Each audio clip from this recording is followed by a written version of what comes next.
Medical കോളേജുകളിലെ രാഷ്ട്രീയ ഇടപെടലുകൾക്കും താൽക്കാലിക നിയമനങ്ങൾക്കുമെതിരെ ശക്തമായ വിമർശനവുമായി ജി സുധാകരൻ എം.എൽ.എ.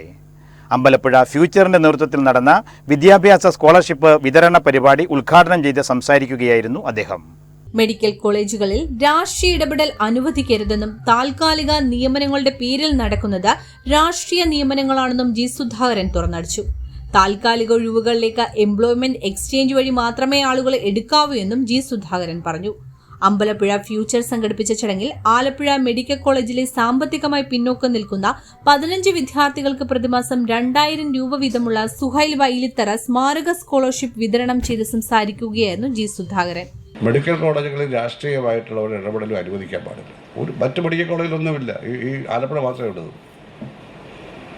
രാഷ്ട്രീയമായ നിയമനങ്ങൾ, ഈ താൽക്കാലിക നിയമനങ്ങളെന്നൊക്കെ പറഞ്ഞ് ആളെ നിയമിക്കുക.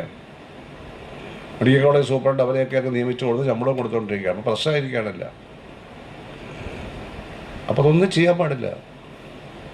എംപ്ലോയ്മെൻറ്റ് എക്സ്ചേഞ്ചിൽ എടുത്തോണം. 10, 50, 100 പേരെയൊക്കെ നിയമിക്കുമ്പോൾ ആര് പറഞ്ഞിട്ട് നിയമിച്ചു?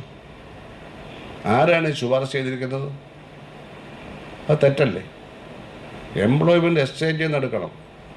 ഇല്ലെങ്കിൽ നിങ്ങൾ അപേക്ഷ ക്ഷണിച്ച ഒരു ടെസ്റ്റ് നടത്തി, ഏറ്റവും നല്ല എംപ്ലോയ്മെൻറ്റ് എക്സ്ചേഞ്ച് തന്നെയാണ്, ഒരു ടെസ്റ്റൊക്കെ നടത്തി എടുക്കുക. അല്ലാതെ ശുപാർശയുടെ അടിസ്ഥാനത്തിൽ എടുക്കാൻ പാടില്ല.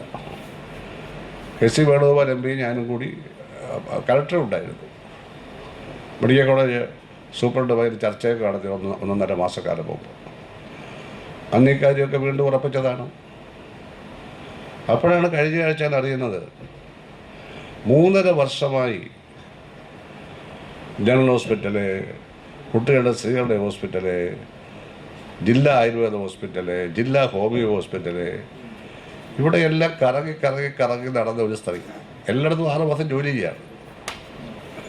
ഇപ്പം ഈ മെഡിക്കൽ കോളേജ് കയറിയിരിക്കുന്നു. 2 ആഴ്ച മുമ്പ് ഈ തീരുമാനം എടുത്താണ്. ആരാണപ്പോൾ ഇതൊക്കെ ശുപാർശ ചെയ്യാൻ ഇത്ര വലിയ അധികാരമുള്ള ആളുകൾ? ഞങ്ങളാരും അറിയില്ല. ഒരാളും ശുപാർശ ഞാൻ ചെയ്തിട്ടില്ല. ആരുടെ